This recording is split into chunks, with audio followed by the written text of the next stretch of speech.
Get ready for the best holiday sale of the year. For a limited time, enjoy 50% off annual news subscriptions at inforum.news/gift. That's right, 50% off unlimited access to local news so you can stay informed and connected to your community. It's a gift you'll want to give yourself. This incredible holiday offer ends December 22nd, so don't miss out. Subscribe now at inforum.news/gift.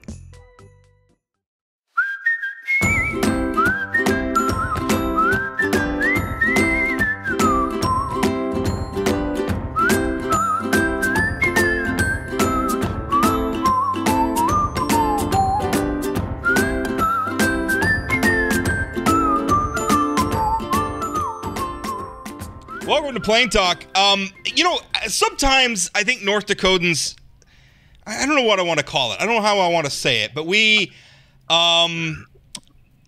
self-loathing's not the right term, but we have this feeling that like North Dakotans aren't really that important, right? Or North Dakota's not really important to the nation, and sometimes we get a little bit of a chip on our shoulder about it, and sometimes we just sort of accept it for reality. But here's the thing. North Dakota, we have some leadership in Congress right now that is in the room where it happens. If I can quote Hamilton, our Congressman Kelly Armstrong is first of all, he's basically vice chair of the Energy Committee in the House of Representatives, and he's going to be stepping in and leading a delegation to Dubai to attend the United Nations Climate Summit, and this is a really big deal. Not least, I mean, it's a big deal for North Dakota. It's a big deal for our country, but also, from my perspective, the perspective that's going to be presented is one that's kind of desperately needed in the climate debate. And sometimes I think that gets overlooked when we're talking about things like, are we, what energy source are we going to use in the future? We kind of look over the fact of our energy needs right now. And North Dakota is a place where a lot of things are made, right? There's a joke about how people who shop in the grocery store don't understand where the food comes from. Well, North Dakota is where the food comes from. North Dakota is where the energy comes from. I think we understand, not to say that other points of view on these issues aren't relevant. I'm just saying that ours is relevant, and sometimes it gets overlooked. Anyway, leading a congressional delegation to the United Nations Climate Summit is Congressman Kelly Armstrong. He's also my guest, along with my co-host, Chad Oban. Kelly, how you doing? I'm doing great. Kelly's laughing because Chad's excited. Kelly's laughing because Chad's excited that I remembered to introduce him for once. Although I think about 1 out of 10. I think I'm like 2 for 10. I'm 2 for 10, something like that. I'm batting 200, which is more than Juan Soto is going to vote for bat for the New York Yankees when he plays next year. It's weird. It took you exactly 3 minutes to talk about the Soto Yankees trade. The Soto Yankees trade, if I had my way, it would be the only thing we would be talking about right now. But alas, I do not get paid to talk about baseball. What are they going to do with Stanton? I don't know. DH him a whole bunch, probably. I mean, he can. By a whole bunch, you mean like 25 games a year where he's healthy enough to play? Yeah. Is that what you mean by a whole bunch? Listen, all right, you're pouring salt in the wound. I know. I'm not going to defend Giancarlo Stanton. I think he's a very, very nice guy. I think he's a great dude whose body just can't stay healthy on the field. Anyway, this is not what we're here to talk about. The Dodgers can get Ohtani, and then instead of not going to the playoffs, he could lose in the first round. There you go. Oh man. Yeah, it might be safer for us to talk climate change here. And I also, a Mets fan, to be giving a tough time to a team that actually makes the playoffs is another interesting tidbit. I was just what are you going to bring to a Mets fan that I haven't heard for 25 years? I got nothing. Mets fans wear the calluses of their wounds the team has inflicted like armor. All right, here we go. Climate Change Summit. Kelly, how did you come into this gig? Because normally you would expect the chair of the committee. In fact, the chair of the committee, Representative Rogers, was going to be leading it, but she had to step out, and you're in. How did that come about? I mean, I always thought being vice chair of the committee meant I just take attendance at hearings. But, I think, I'm on the energy subcommittee. We've been engaged in this. I served on the select committee on the climate crisis prior to that. And I think we bring a reasonable, rational viewpoint that's based in reality and not ideology into what this looks like going forward. And whether that's oil, whether that's natural gas, whether that's electric, whether that's wind, whether that's solar, or whether that's nuclear, all of those power sources are going to be used more in a decade than they are right now. And that's the reality of the world economy. And so instead of talking about this stuff through ideological viewpoints, we should talk about it in a place that where we have our friends and our allies providing the world energy as opposed to our strategic adversaries. Kelly, who's part of the delegation? Is it a Republican delegation? Is it bipartisan? It's bipartisan. It is mostly energy and commerce members, but there are some other members. Julia Letlow from Louisiana is going. Garrett Graves is going, but it is a bipartisan congressional delegation. It is far and away the largest delegation of Republicans that has ever been led to COP. And I think that's important, too. Because Republicans were late to this game. I mean, they were late to the recognition of this. And I think from a state that produces a lot of things that we don't consume there, regardless of how we got there, people are demanding that we do things cleaner and we do things better. And the one thing North Dakotans are good at, whether it's in the ag sector, whether it's in the energy sector, whether it's in the power generation sector, is we're pretty good at giving consumers what they want. But our goal here is to make sure that people recognize places like North Dakota and the United States are part of the solution and not part of the problem. You know, one thing that I heard, I mean, obviously this event is being held in Dubai, in the Middle East. So we're talking about a major oil producer. I think one of the people that's acting as the host or the chair of the conference is also from a major. And so there's been kind of an outcry saying, you know, how can we have a climate change conference that is based in an oil producing country and everything else? And then I've even seen, you know, some slaps. I mean, you're from an oil producing state. You have a background I've been in the business since before I was born. I was just going to mention that your family is in yourself literally in the oil business. So some of the same comments about you. Why would we want somebody like this leading a climate change delegation? Speak to that. The world's going to use more oil in 10 years than it uses now. You could do any climate metric. You can do any of those different things. OPEC Plus and Russia control 48% of the world market in oil. You know, we spend even our U.S. regulators do all this hand-wringing over Chevron and purchasing Hess and all of these different things. If you look at all of those mergers and acquisitions with U.S. companies over the last decade, that's about 4% of all the world's production. The reality is the world is going to be thirsty for these fuel sources, and they're going to be consumed.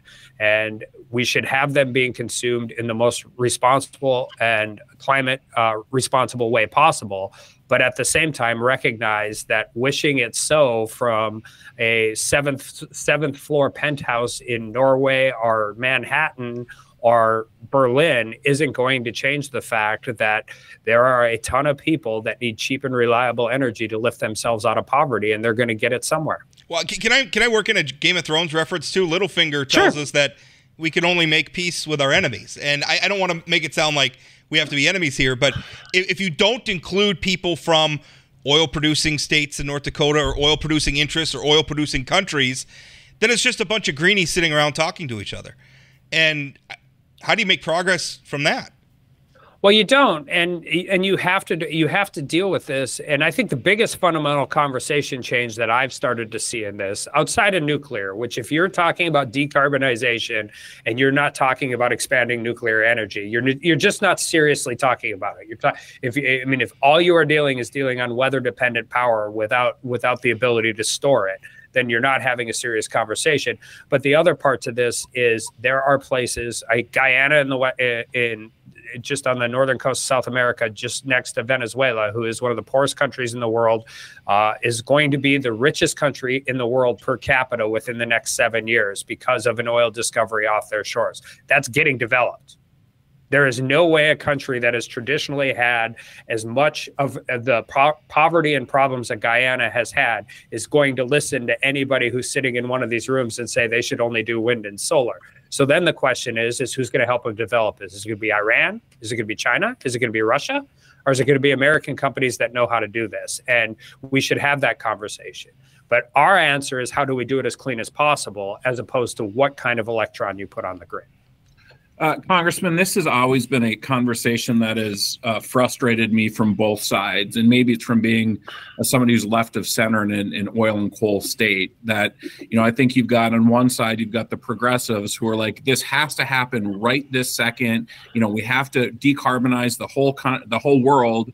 And just because it's the right thing to do, we're going to do it. Ignoring the jobs, ignoring the fact that I like to turn on my lights in the morning, all those different things.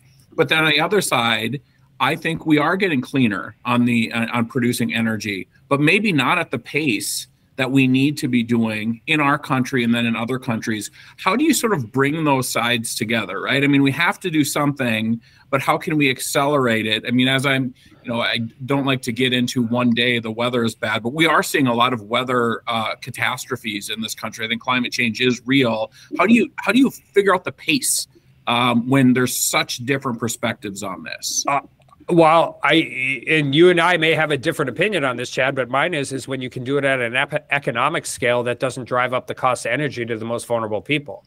You can't pace. You can do all of these things as clean as possible if you're willing to spend significantly higher percentages of your income in order to do it.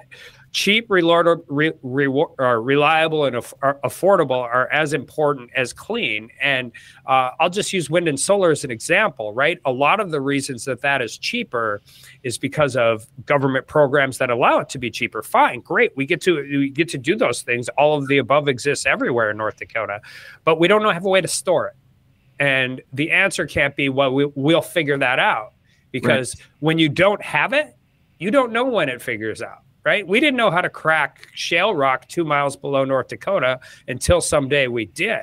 And so one of the frustrations I have is when you talk about carbon capture, or you talk about, carbon scrubbing, or all of that, they're like, the technology isn't there. I'm like, okay.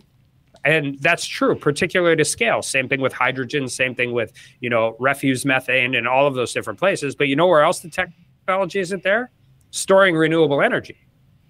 We can put wind and solar panels everywhere in the United States. You know what we can't export? That energy. You can't export it. Kelly, I do think that's somewhere where we should all agree, right? This is going to come down to technology, right? This is going to, how do you make carbon capture work if you're not starting to develop the technology? And the people saying, no, let's not do it because it's not there yet. Well, how the hell do you get there unless you start trying to get there? But I think so. One of the things that we've noticed is, whether it's getting infrastructure in the ground or whether it's research dollars, we're technology neutral research. We don't care what the input is. We care what the output is. Right. And the output is cleaner, more reliable energy that you can deliver to your population at scale. And for far too many, which is where we're getting in a lot of different places, and not all of them, but a lot of them, is they want the focus on wind and solar. And I don't care what the focus is, as long as it's reliable and affordable. How do we get to a point where, obviously oil, we have a lot of oil, we have a lot of gas, we have a lot of coal in the United States. And I think sometimes, I don't know. Maybe you kind of already answered my question, but it seems like I don't really care. Like we have certain realities that we have to, and they're not even, whether you want to believe in climate change or not, they're market realities, right? I mean, the people who buy the oil and buy the gas and everything. And by the way, I believe climate change is real. I'm not denying it, but I'm saying, me too. I'm saying as a political question, it's a market reality that we need to be able to sell energy that produces less carbon. All the people who dig coal or drill for oil or produce gas in North Dakota, we need to be able to do that in a less carbon neutral way. Maybe this is my point, is that doesn't disadvantage American companies on the world stage by allowing the bad actors to continue to act with impunity and virtue signaling with U.S. and Western companies. Well, that was the point I was going to make. America, if we look at a lot of the rest of the world, America does a pretty good job. We have made a ton of progress on our emissions. We're doing pretty good. There's a lot of countries that are not. Iran, a lot of countries, by the way, that we're competing with. Russia, China. I think sometimes we spend a lot of time talking about what more we could do in the United States. We could make, because emissions are a global issue. Like, it doesn't matter if something's emitted in North Dakota or, India. It doesn't matter. It's going into the same fishbowl we all live in. So how do we get it? Like, I feel like by constantly making the United States the focus of attention for what needs to be done, we're glossing over places where we can make a lot of progress on emissions by just getting them up to American standards. So how do we, it feels like if at a conference like this, it feels like that would be an important thing to talk about. How do we get other countries on our level? Well, I think that's true. And I will also say, policy matters in this space. And we'll use Western North Dakota as an example. You're not going to see a lot of EVs in Western North Dakota in 10 years, no matter what the market looks like or all of that. But you know what you could see a lot of? Hybrids. Like hybrids, like a car that will drive. Toyota's got hybrids, these type of issues, but we've created a policy where hybrids don't get the benefits that the electric vehicles get. And you're looking at it and going, well, that doesn't work in places that have to haul horse trailers or have 40 below weather and all of those things. But I think the other answer to that is we have to not take this position of the virtue signaling leader, particularly in a space where there are other actors that will fill the void, because the void is necessary. Because the second part to this is there are millions and millions and millions of people in developing countries all over the world, and there are governments in those countries that's number one concern is not climate change. And it's not going to be climate change. It's going to be how to feed and how to bring their citizens out of poverty. And if we cede that market to Russia and China, that's far more consequential even than climate change, because we're ceding geopolitical relationships in a way that is unhealthy for the United States, and it's unhealthy for the world. Kelly, former President Trump pulled out of the Paris Accord and sort of pulled back the United States in terms of being part of some of these conversations. And I think everything you just said makes a lot of sense. We have to be part of these conversations. Did the former president make a mistake by sort of not participating at an international level the way the country should? No, and I really don't think so, particularly because you excluded the world's second largest economy from those accords. And secondly, the United States, the only country that actually met the Paris Climate Accord reductions after we pulled ourselves out. And this is what I mean by a bad deal is better than no deal, Chad, or is worse than no deal. And when you are when you are saying China is exempt from a deal that everybody else has to follow with, it's a bad deal. And unfortunately, the UN does far too many of those. Kelly, the other news coming out of your office today is that you introduced an impeachment inquiry resolution. Now, for those of us, I think most people listening to this podcast know about impeachment and the rudimentary, but what is...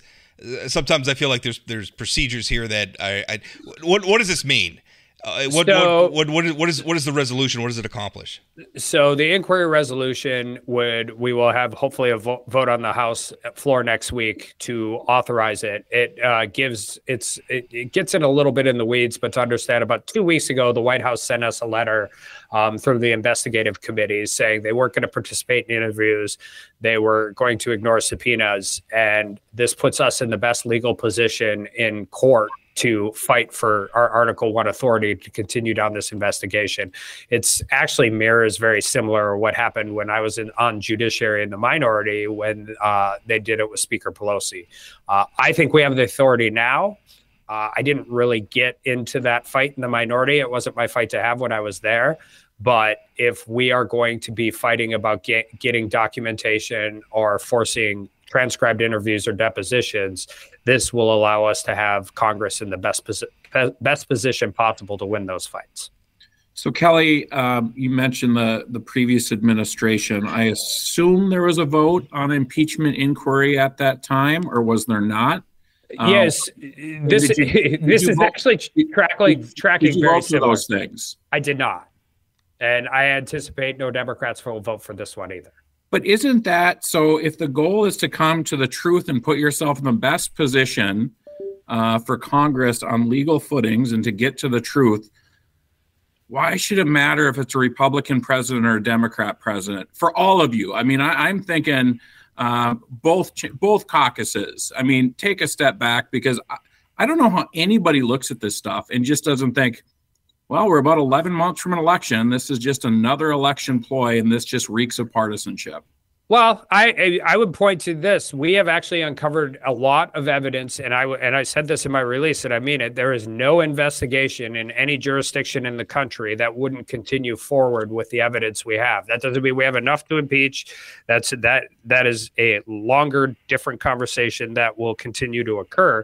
But when you have the White House sending you a letter saying they're not going to comply with your Article 1 ability to conduct oversight, this is the single best way to do it. And but wouldn't that have been the best way to do it for Trump too? Now, why are Republicans just going after the Democrat president and Democrats are just going after the Republican president? We're broken, man, and this is just another step towards that partisanship. Well, and the flip side of that, though, Chad, is we're not going to unilaterally disarm. We're not. When you set a new standard and you continue down this road, and the other answer is the answers that we're getting are. It's not that they're insufficient. They're obstinate. We have $24 million over the course of 5 years, monthly payments coming. We have a $200,000 check and another $40,000 check that got flagged by a bank as suspicious activity from the Communist Party of China. And the answer is that never happened. That's the answer we get. Well, we know it happened. Jared Kushner and Ivanka made $640 million while they're working in the White House. But they also had business. Like, these guys made $24 million. All right, you're sitting here right now. You follow politics. What was the legitimate business that got paid $24 million? What was it? I don't know the answer to that, but I also don't know how Ivanka and Jared made $640 million while they're sitting in the White House. Well, my argument would be that a $2 billion contract after he came out of the White House from Saudi Arabia. Sure. I mean, my argument is Democrats had the majority. The Democrats had the majority for 4 years. Why didn't they do anything with that? Why didn't they? I couldn't have stopped it. I could have voted no every time. They couldn't do it. I said this maybe to Jamie because Rouse. It would have been silly partisanship. As opposed to the Mueller investigation. Let me see if I can get this back on the rails. So I do worry that Republicans only want to hold Democrats accountable, and Democrats only want to hold Republicans accountable, and that's kind of what this looks like. Because frankly, I think there was plenty of grounds for the impeachment of Donald Trump, and I think there's plenty of grounds I think there's plenty of grounds to proceed with the investigation. I mean, there's stuff here that worries me about what happened around the Biden administration. There are legitimate things. I have a hard time, but I think the public has a hard time taking Republicans seriously when they won't hold Donald Trump to the same standard. Well, I mean, all I can tell you is we have an investigation that is being obstructed by the current occupant of the White House, and they refuse to answer it. And they refuse to provide emails. They refuse to provide documents.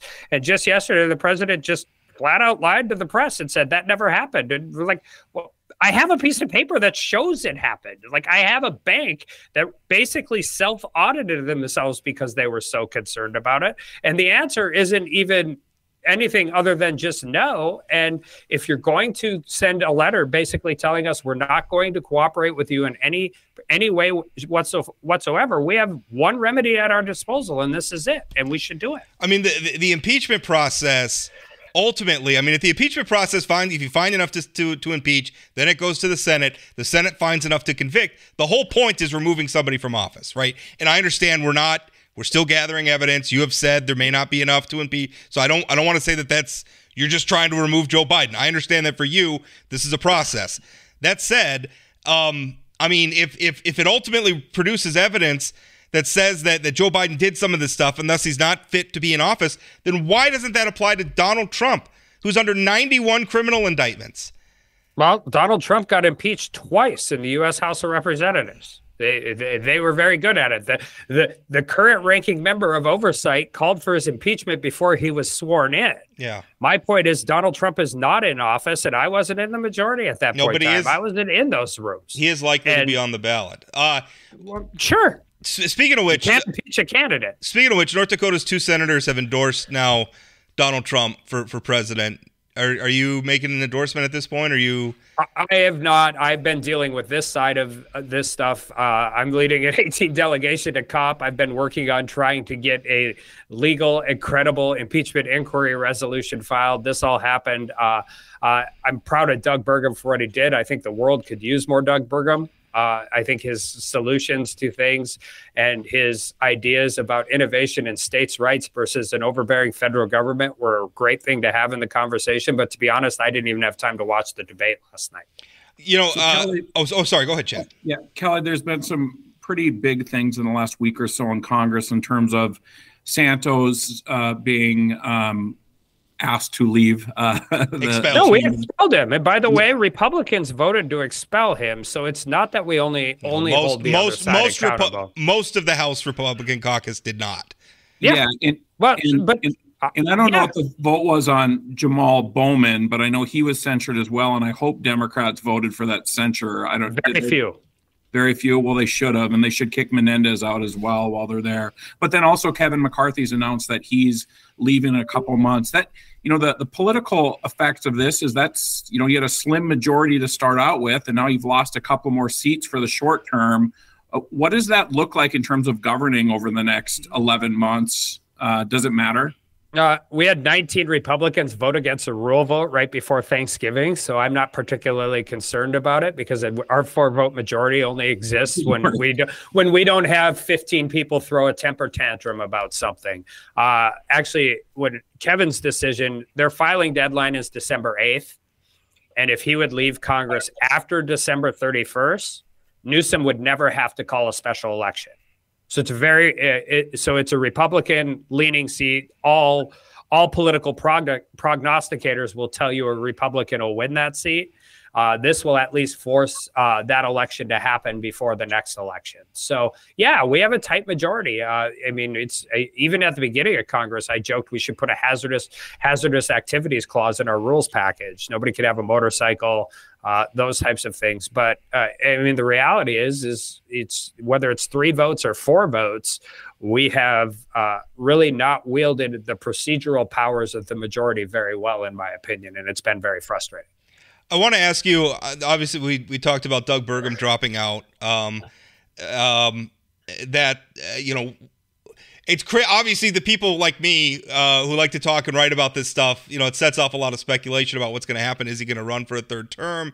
If he doesn't run for a 3rd, we asked you this question back in June, and it was obviously couched in, you know, if Doug Burgum were to be elected president, obviously he can't be governor as well. Would you be interested? Have you had any conversations with Governor Burgum about a 3rd term? Have you thought any more about if you want to? I have not. He reached out to give us a little about a heads up that he was going to be suspending his campaign. Tin and I sent him very nice texts telling him we were proud of him, proud to know him, proud to support him. And then, I just, you know, my colleagues chose me to go back on judiciary in the middle of all of these things. We just had a FISA reauthorization markup, which, by the way, was very bipartisan out of judiciary, 35-2, which is holding this administration, future administrations accountable for warrantless surveillance of American citizens. So I fully anticipate he's going to run for a 3rd term. I hope he runs for a 3rd term. I think he's been a good governor, and I would be more than happy to support him. And I'm going to concentrate on what we got going on here. Now, if something else changes it, then we'll look at it then. But I couldn't ask my colleagues to go on two of the most important committees in Congress and then have one foot out the door just waiting for the next shoe to drop. So I'm going to concentrate on the work we got out in front of us out here. Well, that's I think the last question I want to ask you too is circling back to where we started. Leading a delegation like this is a big deal. I mean, you've really in a relatively short, and I mean, you've been there a few terms now, but I mean, in a relatively short time, you've really kind of raised up the ranks in the House caucus in a fast way. Talk about that a little bit. I mean, like you said, you're on a couple of influential committees. You're leading this delegation. That would, I mean, if you were to decide to run for governor or something, I gotta think that would be tough to leave behind. Yeah, I'm proud of the work we've done out here. I'm proud of the relationships we've made out here. I think we give in a really unique time and sometimes a very frustrating time, we've had the skill set to advocate for the things that are important in North Dakota and be able to engage in some of the, you know, meanest, nastiest, pettiest politics I think we've seen in our lifetime, at least, and do it in a way where we still want to fight about ideas and not fight about people. And I like it out here. Sometimes it's a grind. 10 weeks in a row without seeing my family gets a little tough. But in the realm of sacrifices people have made for our country, that is not even within in the ballpark of ones that people have made. But yeah, we're proud of the work we do. I'm proud of my staff, and I'm glad I have the support of North Dakotans, and I like doing this job. Kelly, I've got one final question. You know, 10 weeks where you were stuck in Washington trying to elect a speaker. And I think when we talked, you were a little frustrated. You missed out on a lot of hunting, but you did get back here in time for deer season. Did you shoot a deer? I did. And I will tell you, Chad, when you spend as much time out here as I do, you know what's cooler than shooting a deer? Getting to hunt by yourself? No, getting to being with your son, your dad, and your brother, and getting to do those things. And I got to see some of my buddies that don't care about politics. We got to go snow goose hunting. We got a mallard hunt in, and it's really good way to stay grounded in what's really important in Western North Dakota. Also, it's a good message to take to climate change and to COP for people who think Western North Dakota is a Superfund site. We live, work, and play out there too, and we care about clean air, clean water, and we can do some really cool things in Western North Dakota. And a lot of people get to stay in Western North Dakota now because of the oil and gas industry, and I'm proud of that too. It's relevant to be concerned about the impact of any industry on our environment. We all want to protect it, but man, if you think Western North Dakota is a Superfund site, go visit. It's beautiful.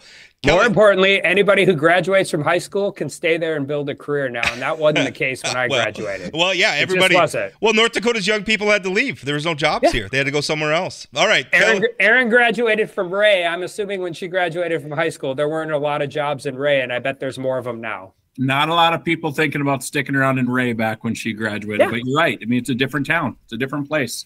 Yeah. Kelly, thanks for the time. Thanks, Kelly.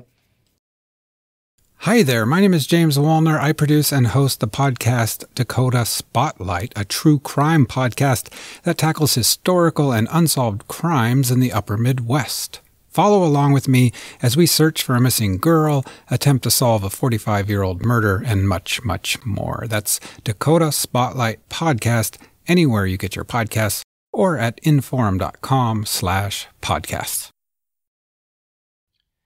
Finished up our interview with Congressman Armstrong. I do think it's a big deal. I know a lot of people sometimes it's like, oh, delegation, conference. Like, we hear so much of this stuff. I am gratified that we're starting to have conversations that include oil producers, right? Because I don't care how you feel about it. You know, when I said that you can only make peace with your enemies, right? You can only compromise with people you disagree with. So if we want a path forward on this, we want to actually accomplish things and do things with this, it can't just be one side imposing its will on the other. That's not going to work, and that's not going to, produce any sustainable solution. So I'm glad that this is happening, and I'm hopefully we can get by some of the pie in the sky, if we just build wind turbines everywhere, everything will be okay. No, that's not going to work. We got to have a better solution than that, and that's. Sorry, go ahead. Again, it's my frustration as somebody left of center living in this part of the country. I see the benefits and the importance of cheap, affordable fossil fuels and the jobs that they create and all those kind of things. And this idea that, I think it was Clinton in 2016 said we're going to put a bunch of coal miners out of business. That's not going to happen. We are going to continue to need coal. We're going to continue to need petroleum. Kelly said in his press release, 10 years from now, we're going to have more EVs and we're going to be burning more oil. Right. Both of those things can be real. And I believe that's right. Yeah. We need to figure out how to do it cleaner and more rapidly, right? I mean, I see the climate changing. I'm worried about climate change. We can't continue to just sort of slow our roll. But it's going to take technology to get us there because we're not. And that's where both sides of it come through. I mean, I think I don't know if you want to call it the right or the oil producing, the fossil fuel side. We need to acknowledge they have to exist. We can't live without them. Or if we try to live without them, I mean, the economic implications are going to be devastating. I mean, you think inflation and cost of living. What do you think is going to happen to Americans living paycheck to paycheck when their energy costs start going through the roof? Or, what's going to happen to vulnerable Americans when our electrical grid can't be relied on anymore? I mean, those are real problems that we can't just ignore. On the other side, the fossil fuel people need to be prodded to go a little faster. and to invest a little more and do a little more. So, again, we got to talk to each other and not, turn up our nose like, oh, Kelly Armstrong's, got a background in oil. Well, he's somebody you should listen to. I also appreciate, the idea that we're going to go to these third world countries whose living standards are so much below us and say, hey, you don't deserve cheap, affordable energy because it's too dirty.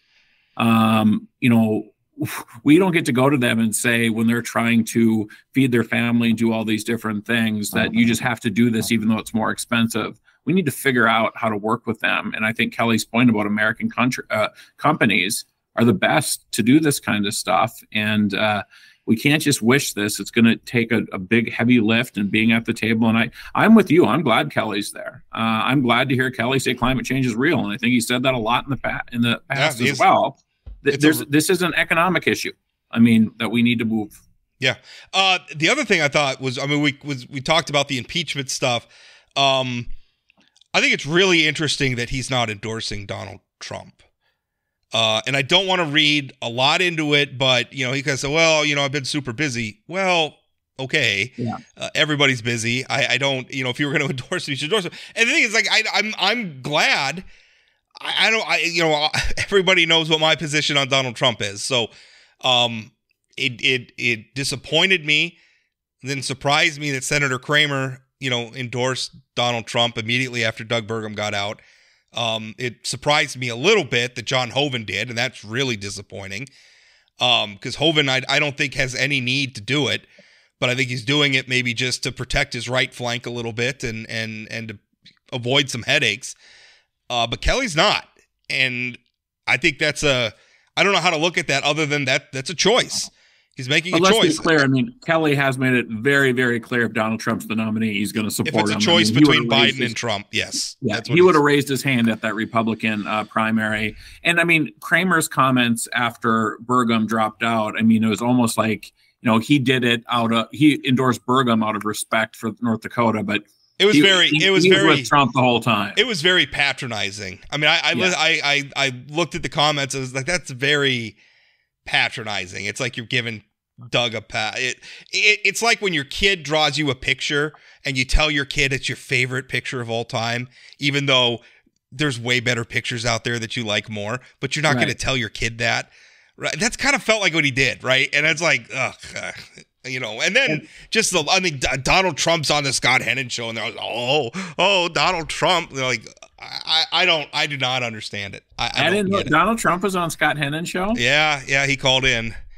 I guess I didn't listen to it. I saw a report about it though, but yeah, he was on, and it was a love fest. Doesn't seem like a very efficient way to speak to Americans to call into a low-rated AM talk radio show. But okay, well, that could be. I don't know, but he was on there. And what do you make of the talk about Doug Burgum being in Donald Trump's cabinet? And I feel like, because I saw it in the New York Times. The New York Times referenced, I think it was a Daily Beast report. The Daily Beast report was referencing like unnamed Trump officials, but they were saying like, oh, Doug Burgum's like out of central casting to be in the administration and everything. And so I have a theory about that. And my theory is Donald Trump needs somebody like Doug Burgum a lot more than Doug Burgum needs Donald Trump. I also think those national publications think that everybody's goal is to go to Washington, D.C. and be part of the cabinet. They're obviously good jobs, but I agree with you. Donald Trump needs Doug Burgum. The Trump camp would want Doug Burgum to be part of his cabinet more than I would imagine Doug Burgum would want to be a part of the cabinet. Let's think about this. You sort of wrote about this in your column. If your goal is to be a candidate for president in 2028. And that's also us assuming that's what Doug wants. I think it is. But if that's the goal, I think you have three options, right? It's to join the Trump administration and all the potential baggage that comes along with that. Including potential criminal indictments. Right. Or you run for governor again, or you take a break. You're a billionaire or close to. Travel around to these states, build relationships, donate to different candidates, and build sort of a national profile that way.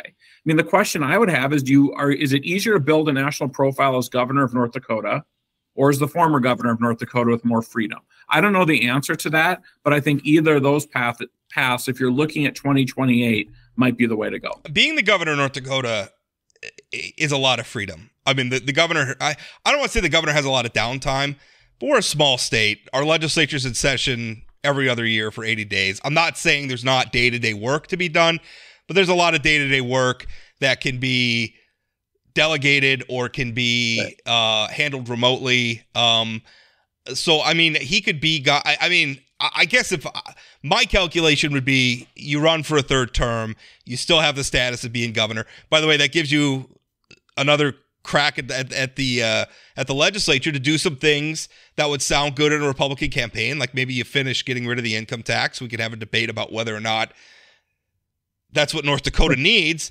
But that's an accomplishment that if you're going to a bunch of voters who aren't North Dakotans, yeah, I would support getting rid of I don't want to make it sound like I'm against getting rid of the income tax. I would get rid of the income tax. But I understand a lot of North Dakotans are like, well, I don't pay much in income tax. What's the big deal? But when you're going and talking to people in New Hampshire, like, I made North Dakota a no income tax state, that's a great talking point. So I say run for governor again. I think it's low risk. If he wants it, he's in. I don't think somebody like Kelly Armstrong, who I do believe wants to be governor, he said he's not going to challenge Doug. No. I think the flip side to that is I do think you're right that if he does run for a third term, and I think chances are he will, that he will have a very, very conservative agenda going into this next session to show some accomplishments. If it's on income taxes, if it's on school choice, if it's on, a lot of different things. Now, the flip side of that is there's potential danger in having to deal with Jeff Magrum and all these legislators, when you're fighting with your own party all the time and they're calling you a rhino. I mean, if you're Doug Burgum and you've been on this stage, you really want to go and deal with the North Dakota Senate? You really want to deal with Jeff Magrum calling you a rhino? I mean, I don't know. I think at the end of the day, Doug Burgum's going to do what Doug Burgum wants to do. I think that we care a lot more in North Dakota what Jeff Magrum thinks than people in New Hampshire and Iowa. Yeah. But you also have a chairman of the Republican Party who's on the RNC who has expressed dismay over the current governor. I mean, you have a national committee woman, right? I mean, Lori Hintz, who has said isn't a huge fan of the governor.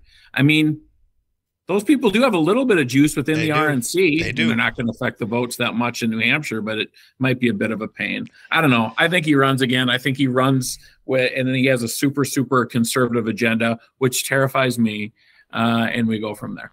Yeah. I don't know. I'd have to see the agenda, but I'm, let's get her done.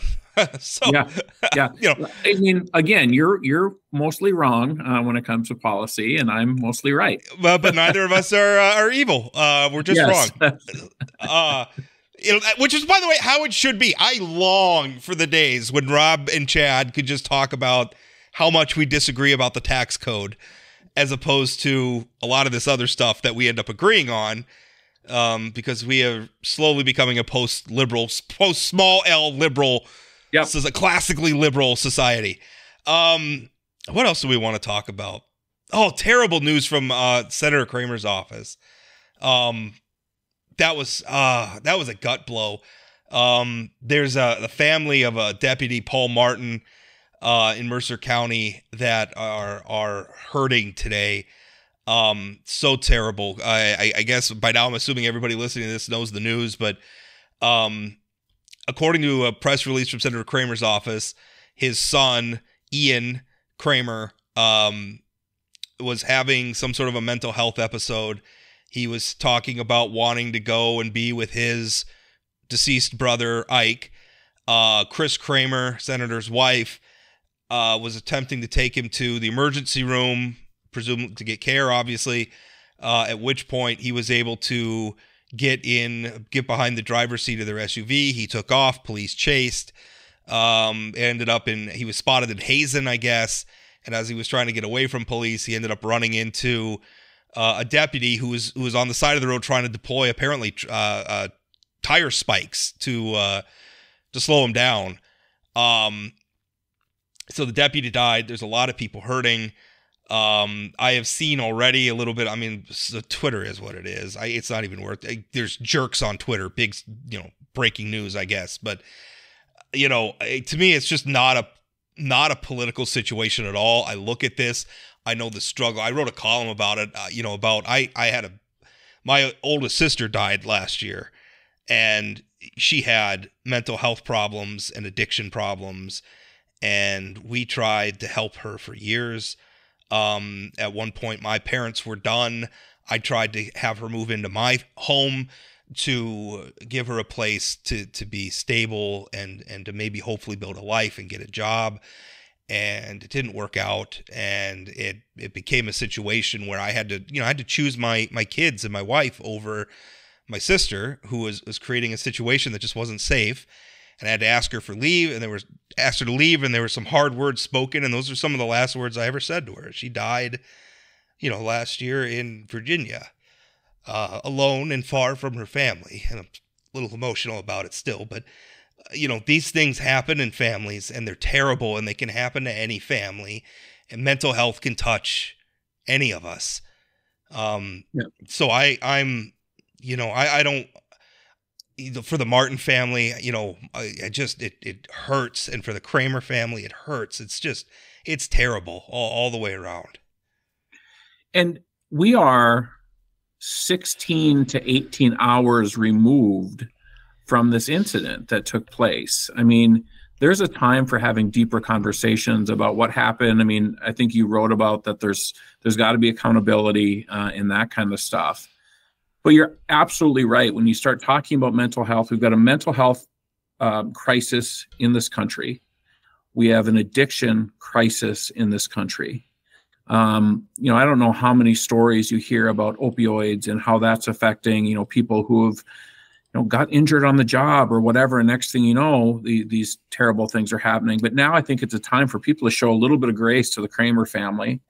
But really have this family in Mercer County. It's my understanding that this officer who passed away, this deputy, 3 kids, obviously a wife. I assume that the Mercer County Sheriff's Office is a very small place, very close place. These are small town North Dakotans. I assume this deputy has touched a lot of people's lives. He's from Beulah. Yeah, he's from Beulah. So, I mean, small town North Dakota. And not that matters. I mean, a life is a life. And it's terrible. And I think the larger thing is the point that I really wanted to get across is this is a United States Senator's family. Kevin Kramer is a very successful man. I would find it hard to believe that they weren't getting Ian Kramer all the resources that they could, but this is the struggle. A lot of times the people who are struggling with these things, they are adults, and they have a degree of, short of like court-ordered stuff, they have autonomy. They're allowed to make choices, even if they're bad choices, even if they're terrible choices, they're allowed to make them. Not criminal choices, obviously. There's consequences for that. But, this incident is making news because it involves the family of a United States Senator. There's a lot of this kind of stuff. Maybe not a police officer getting killed, but there's a lot of people who get hurt, domestic violence, verbal violence. There's a lot of people, even people get killed because of mental health problems. I would be surprised if there were very many people listening to this right now or who read my column who couldn't talk about somebody in their family or in their circle of friends who went through something not dissimilar to this. Right. And I think, Rob, your point about, Kevin Kramer is a U.S. Senator, this is getting more publicity. The fact that there's an officer that was involved, it's going to get a lot more attention than most cases. I also think your point about Kevin and Chris Kramer likely had access to the best care possible, and that their son needed to, you're not going to get better until you accept that you want to get better. And sometimes you're having a mental health crisis. You can't put yourself in a headspace where you're not making rational decisions because you're afflicted by a mental health issue.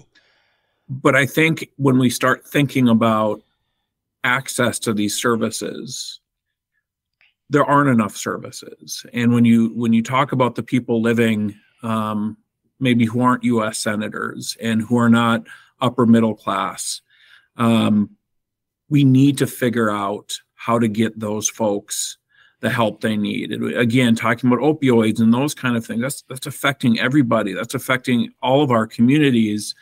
But we need to figure out how to do something. I mean, I hear stories, I talk to a lot of people who work in schools where there's students struggling with mental health issues, and they can't find a place to send those kids. Like, there's no beds, or the bed is 200 miles away. So now we're moving kids 200 away from their family and their network because there's just not a place for them to get the care they need. We need to really be thinking about this. And again, is there a way for something good to come out of this tragedy? And I don't want to get into like, what's the government role? I mean, I'm not saying this is a government role. This could be a private sector role to make sure that services are available to everybody. I mean, I think it's an everything role. I think it's private sector. I think it's employers. I think it's families. I think it's, churches, civic groups. It's everybody.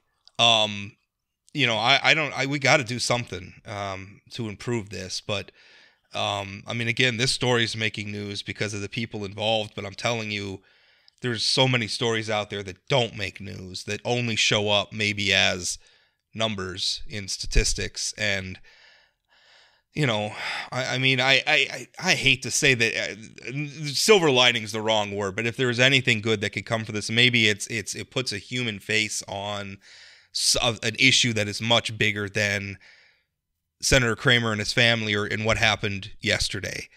When I think it's also a good time to reflect on Kevin Kramer's politics are not politics I agree with.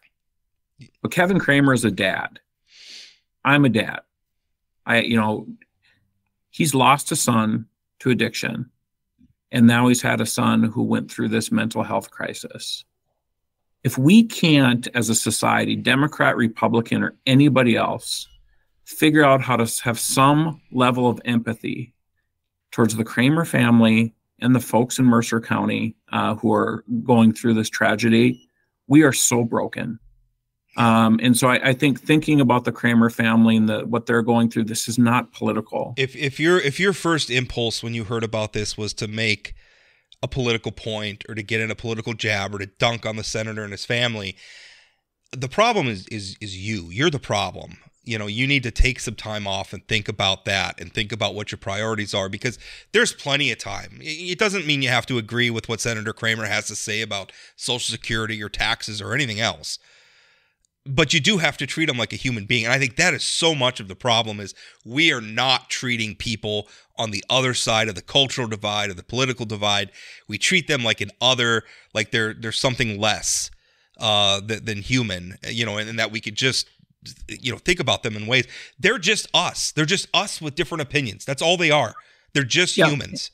And not even just different partisan politicals, but if you have somebody who's a different religion, different sexual orientation, all these different things. Different economic class. Yeah. I mean, just people trying to get through the day, right? And so I think all of us should reflect on how we think about people who are maybe different or think differently than us. And at the end of the day, these type of things, you're right, Rob, it can happen to anyone. No matter what your race, sexual orientation, class, status are. These kind of things can happen to anyone, and it's an absolute tragedy. I think you put it well. We're all just trying to get through the day. I think that's a good place to stop it. Chad, thanks as always. I'm trying to think of what I always try to think of what I'm coming up, but I don't know. I booked whatever. You'll start worrying about it on Monday. Probably. That's usually what I do. I usually write my print columns like an hour before the deadline, because I'm afraid I'm always afraid too, if I like book the podcast too far out, or I plan on writing something too far out, then like other things happen that become more interesting to me. And then it's like, oh, I'm locked into this now. So I don't know. That's my way. I fly by the seat of my pants. Anyway, thank you as always for listening, and we'll talk again.